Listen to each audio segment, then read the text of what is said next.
بسم اللہ الرحمن الرحیم۔ السلام علیکم۔ میں اس کے سوا تمہیں کچھ نہیں کہوں گا کہ یہ کپڑے اتار دو اور میرا کرتا پہن لو۔ تم نے دیکھ لیا ہے کہ تم مجھے قتل نہیں کر سکتی۔ میری آنکھیں آگے ہیں، کھوپڑی کے پیچھے نہیں۔ یہ میری روح کی آنکھیں ہیں جن سے میں نے تمہیں دیکھ لیا تھا۔ کیا میں اپنے سامنے تمہارے کپڑے نہیں اتروا سکتا؟ میں تمہیں کپڑوں کے بغیر نہیں دیکھنا چاہتا۔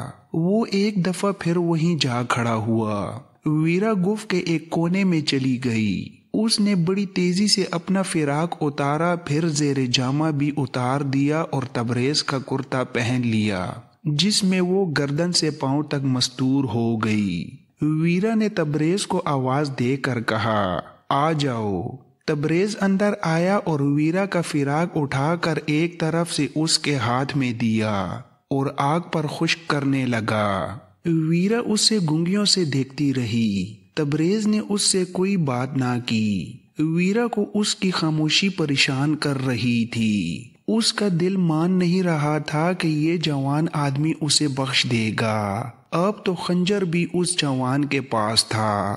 وہ خاموشی سے کپڑے خشک کرتے رہے۔ جب خشک ہو گئے تو تبریز لڑکی کو یہ کہہ کر باہر نکل گیا کہ یہ پہن لو۔ لڑکی نے ایک بار پھر ڈرتے ڈرتے کپڑے بدلے اور تبریز کو اندر بلا لیا۔ تبریز نے خنجر اس کی طرف پھینک کر کہا، یہ خنجر اپنے پاس رکھو اور سو جاؤ، صبح روانہ ہوں گے۔